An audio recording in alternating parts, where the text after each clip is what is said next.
السلام علیکم دوستوں. ہم نے پچھلی ویڈیو میں ڈسکس کیا اسلام کی میننگ ایز پر عربی کی لغت اینڈ اسلام کا لفظ کن کن مفہوم میں قرآن شریف کے اندر آیا ہے. آج ہم ڈسکس کریں گے ریلیجن کیا ہوتا ہے.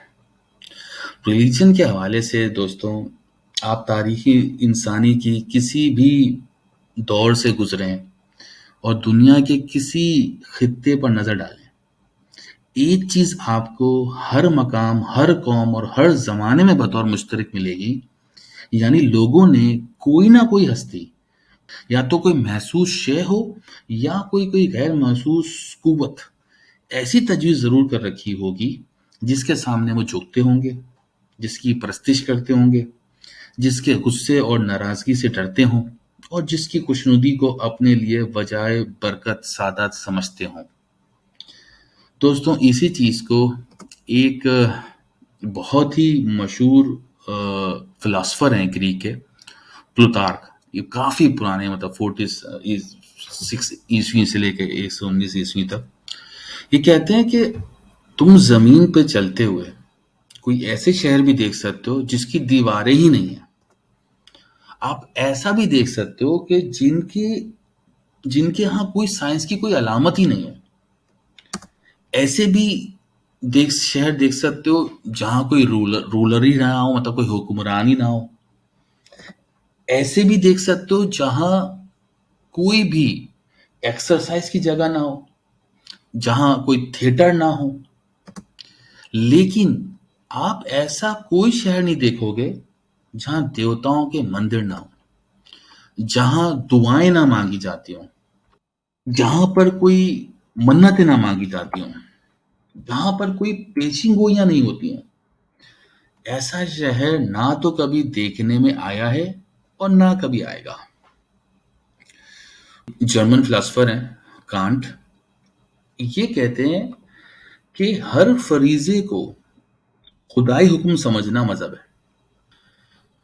ولیم جیمس کہتے ہیں کہ انفرادی لوگوں کے جو وہ تنہائی میں، عالم تنہائی میں جو جذبات اور جو تجربات جن کی بابت وہ یہ سمجھیں کہ ان کا رشتہ اس شے سے ہے جسے وہ اپنی دانست میں خدا کہتے ہیں، مذہب کہلاتا ہے. ایسے ہی ایک اور فلاسفر ہیں انگلش کے، میتھمیٹیشین اور بہت بڑے فلاسفر گزرے ہیں، وائٹ ہیڈ کہتے ہیں، انہوں نے مختلف جگہوں پہ ڈفرینٹ چیزیں لکھی ہیں، بہت کچھ لکھا ہے انہوں نے ریلیجن کے حوالے سے، لیکن اس کی ہم صرف ایک سمرائز وے میں ہم ڈسکس کر لیتے ہیں کہ انسان جو کچھ اپنی ذات کی تنہائی میں کرتا ہے وہ ریلیجن ہے. مطلب تنہائی میں جو کچھ کر رہا ہے وہ ریلیجن ہے. ان کی ایک بہت بڑی مشہور کتاب بھی ہے، science and the modern world. اس میں یہ بہت ڈیٹیل میں انہوں نے مذہب کو تھوڑا ایکسپلین کیا، لیکن ہم صرف پوائنٹ ٹو پوائنٹ ہی رہتے ہیں. ان کے نزدیک مذہب جو ہے وہ نام ہے اس شے کا جس کا پا لینا زندگی کا آخری مقصود ہے، لیکن جسے ہر کوئی پا نہیں سکتا.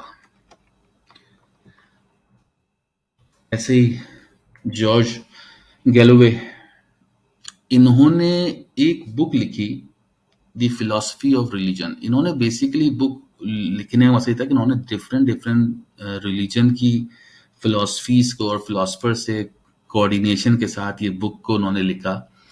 اس میں اتنی کنفیوژنس پیدا ہوئیں، تو اس کے بعد انہوں نے اسی بک میں اپنی ایک ڈیفینیشن لکھی کہ مذہب کے بارے میں جو انہوں نے انالائز کیا ان فلاسفرز کی اسٹڈیز کے بعد، کہ مذہب جو ہے انسان ایک ایسی قوت پر ایمان جو اس سے خارج میں وجود رکھتی ہو، مطلب انسان سے باہر ایکسٹرنل فورس، اس کے ذریعے وہ اپنے جذباتی تقاضوں کی تسکین اور زندگی کا استحکام چاہتا ہو، اور وہ اپنے اس ایمان کا مظاہرہ پرستش وغیرہ کی روح سے کرے. یہ مذہب ہے. ایک ایکسپلینر، رشین ایکسپلینر اور فلاسفر ہیں اوسپینسکی، یہ کہتے ہیں مذہب ایک ایسا انسانی تصور ہے جس قسم کی انسان کی اپنی سطح ہوگی اسی قسم کا اس کا مذہب ہوگا. اس لیے ہو سکتا ہے کہ ایک آدمی کا مذہب دوسرے آدمی کے لیے قطعاً موزوں نہ ہو.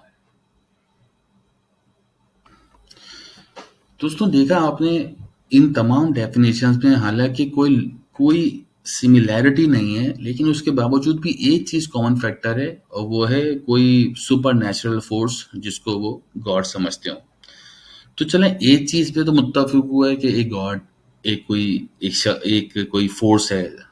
تو گاڈ کے حوالے سے ان کی کیا نظریات ہیں ان ویسٹ کے لوگوں کے، فلاسفرز کے، اور جو انہوں نے بہت سارے ریلیجنز کو اسٹڈی کر کے ریسرچ کر کے مرتب کیا ہے.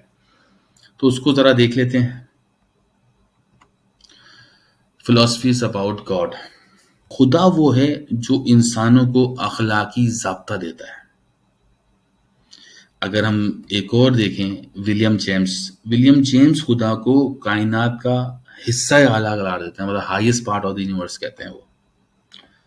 اگر ہم ایک اور دیکھیں میتھیو آرنلڈ کہتے ہیں خدا اس قوت کا نام ہے جو خیر کا سبب ہے.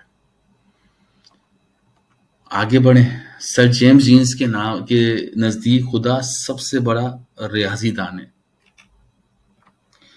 ہنری برگزن ان خدا کو تخلیقی توانائی، کریٹو انرجی سے تشبیہ دیتے ہیں. ایک دوسرے فلاسفر ہیں شین. ان کی تھیوری یہ ہے کہ ایک فرد اور دوسرے فرد کا خدا جداگانہ ہوگا، حتیٰ کہ ایک فرد کے احساسات اور جذبات کی مختلف حالتوں میں بھی اس کا خدا مختلف ہوگا. ہر انسان اپنے جذبات کے تعمیر کردہ مندر کا پجاری ہے. یہ ان کی ڈیفینیشن ہے. اچھا، سوچنے کی بات ہے کہ یہ خیال ان کے ذہنوں میں آیا کیسے. اب یہ تو ہے فلاسفرز، انہوں نے تو اسٹڈی کی چیزوں کو، اس کے بعد انہوں نے اس کو انالائز کیا. تو لیکن بہرحال جو کانسیپٹ کچھ ایگزسٹ کرتے تھے تو اس کی بیس پر انہوں نے اس چیز کو سمرائز کیا ہے. تو اس کے لیے ہمیں تھوڑا سا پیچھے جانا پڑے گا. جب ابتدائی دور کا جو انسان تھا نا، جو اس کا شعور ہے وہ میچیورٹی کی سٹیج پہ نہیں آیا تھا.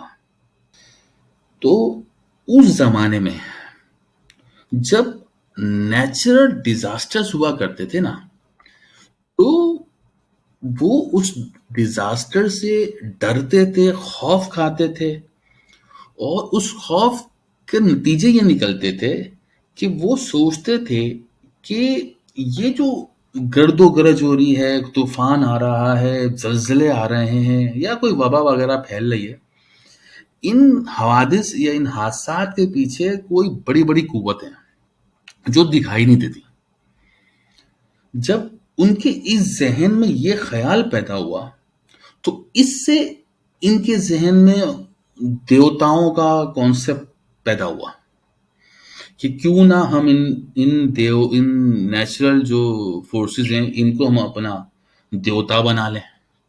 تو انہوں نے کیا کیا، انہوں نے ڈفرینٹ دیوتا بنائے. کسی نے سورج کو دیوتا بنا لیا، کسی نے چاند، سانپ سے خوف آتا تھا، سانپ کو دیوتا بنا لیا، اور کیا کیا، اس کی پرستش اور پوجا کرنا شروع کر دی.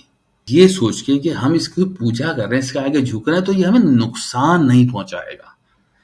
تو یہ اسٹیج جو تھا انسان کا، یہ ورشپ کا اسٹیج تھا، یہاں پرستش ہوتی تھی. تو انہوں نے اپنی ڈفرینٹ چیزوں کو پرستش کے نام سے پرستش کرنے لگ گئے، یہ اس کے سامنے جھکنے لگ گئے. پھر اس کے بعد کچھ سیانے لوگ آئے جن کو آپ کہہ لیں، انہوں نے کہا کہ جناب یہ جو ڈفرینٹ جو قوتیں ہیں نا، ان قوتوں کو آگے مت جھکو، بلکہ ہم تمہیں کچھ ایسا عمل بتاتے ہیں جن سے قوتیں مجبور ہو کر تمہارے حسب منشا کام کرنے لگ جائیں گی. تم جو چاہتے ہو، جیسا چاہتے ہو ویسا کرنے لگ جائیں گی. اس طرح جنتر منتروں کا عمل وجود میں آیا، اور اس دور کو ہم ایج آف میجک کہتے ہیں. اس کے بعد دور ملوکیت آتا ہے. دور ملوکیت بڑا خطرناک دور ہے. اس میں ہوا یہ کہ انسانی تمدن نے بادشاہت کا ایک کانسیپٹ ڈیولپ کیا. اس کی رو سے ایک شخص اتنی بڑی طاقت کا مالک بن جاتا ہے یا اسے ایسی قوتوں کا حامل سمجھ لیا جائے کہ اس کا ہر حکم اٹل ہے اور ہر فیصلہ جو ہے نا بس وہ قانون ہے. وہ غصے میں آئے تو جی بستیاں کی بستیاں اجاڑ دے اور خوش ہو تو گاؤں کے گاؤں دے دے. آپ غور کریں قرآن شریف میں بھی اس چیز کا ذکر ملتا ہے فرعون کے بارے میں اور ابراہیم علیہ السلام کے حوالے سے ملتا ہے کہ وہ یہی کہتے تھے کہ جس کو میں نے بخش دیا اس کو میں نے زندگی دے دی اور جس کو میں نے مار دیا اس کو مار دیا. تو یہ کنسیپٹ جو ہے نا یہ دور ملوکیت کہلاتا ہے, کنگڈم آپ کہہ لیں. اس میں یہ جو بادشاہ تھے نا ان کے خوش ہونے کے لیے کوئی قاعدہ و قوانین مقرر نہیں تھے, کیونکہ بیسیکلی حقیقت یہ کہ انسان جو ہے نا اس وقت تک لاس کے تصور قانون کے تصور سے آشنا ہی نہیں تھا. اس سے کائناتی جو قوانین جو کائناتی چیزیں نیچرل چیزیں ان کے ہی قوانین کا نہیں پتہ تھا, تو وہ اپنے لیے کیا قوانین بناتا. اچھا, اب ہوا یہ کہ جب یہ اس کا حکم ہی قانون بن گیا تو کیا ہوا, انہیں خوش کرنے کے لیے لوگ جو ہے نا ان کی شان میں قصیدے پڑھنے لگ گئے, کچھ لوگ سجدے کرنے لگ گئے, نذرانے پیش کرنے لگ گئے. سینکڑوں جو دربانے والے لوگوں کی بھی جو ہے عیاشی ہو گئی. وہ ان کے پاس لوگ آنے لگ گئے کہ بھائی میرے لیے ان سے درخواست کرتے کہ آپ میری جو ہے نا کوئی بات کرا دو بادشاہ تھا, میرا یہ عرضی پہنچا دو. اس کے لیے وہ رشوتیں بھی دیتے تھے. تو یہاں سے پھر جو ہے تھوڑا سا افسر شاہی کا جو ہمارے یہاں بھی کانسیپٹ پایا جاتا ہے تو وہ یہیں سے پایا جاتا ہے. تو جو بھی اتھارٹی ہوتی ہے ہم اس کو بادشاہ بنا لیتے ہیں اور اس کے جو اس کے ماتحت لوگ ہوتے ہیں جو آج کے دور میں وزیر کہہ لیں منسٹرز کہہ لیں آپ, ان کو ہم پھر دربانی بنا کے ان کے ساتھ منتیں کرتے ہیں, ان کو رشوتیں دیتے ہیں. اور پہلے بھی ہوتا تھا کہ ان سے لوگ آتے تھے ان سے پوچھتے تھے کہ ہماری عرضی پہنچا دو اور اگر بادشاہ کا موڈ دیکھ کر ہمیں ان کے حضور پیش کر دو. تو یہاں سے یہ بادشاہت جو ہے نا ایک اسٹیپ آگے چلے گئی. بادشاہ کی بے پناہ قوت کو دیکھتے ہوئے نا لوگوں نے اس کو ہی خدا سمجھنا شروع کر دیا. اور بہت کچھ لوگ کہتے تھے کہ نہیں یہ بادشاہ خدا نہیں ہے, لیکن یہ خدا تو بہت بڑی طاقتوں کا مالک ہے, لیکن زمین پر نا یہ بادشاہ خدا کا سایہ ہے.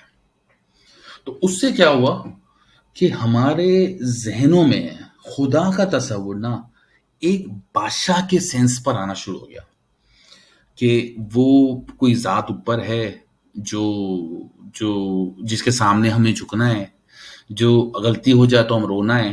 یہاں مطلب خالی رونا نہیں ہے, مطلب بہت سارے مذاہب میں تو آپ ایسی ایکٹیویٹیز دیکھیں گے, ایسی روایت دیکھیں گے کہ اپنے آپ کو تکلیف پہنچا کے وہ یہ سمجھتے ہیں کہ اللہ تعالیٰ یا خدا نے ان کو معاف کر دیا. دوسری بات پہ ہم نذرانے اور یہ سب چیزیں ہماری تمام عقائدوں میں آیا, تمام مذاہب میں آیا, تمام ہی انسانوں کے ذہنوں میں آیا. تو جو بادشاہ کا روپ یہ جو میں نے کہا تھا یہ دور ملوکیت جو ہے نا کنگڈم جو ہے یہ بہت ہی خطرناک دور رہا. اس دور نے کیا کیا کہ ایک خدا کو ایک بادشاہ کا روپ پہنا دیا جو آج بھی کسی نہ کسی حد میں لوگوں کے ذہنوں میں ہے.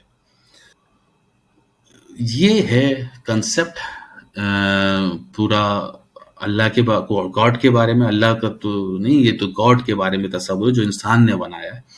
اور ریلیجن کے بارے میں جو اگلی ویڈیو ہوگی, اگلا ویلاگ ہے, اس میں ہم ڈسکس کریں گے اللہ اپنا کانسیپٹ کیا دیتا ہے قرآن کے اندر. یہ تو کانسیپٹ ہم نے دیکھ لیا جو انسانوں نے کیا تراشا, اللہ کیا بتاتا ہے وہ ہماری نیکسٹ سیریز میں ہوگا. اور اس وقت تک کے لیے اللہ حافظ. آپ کو اگر یہ ویڈیو پسند آئی ہو تو کمنٹ کریں, اور جو ہے اگر یہ ایفرٹ پسند آئی ہے تو چینل کو لائک کریں اور بیل آئیکن دبائیں تاکہ نیکسٹ ویڈیو میں مل سکیں.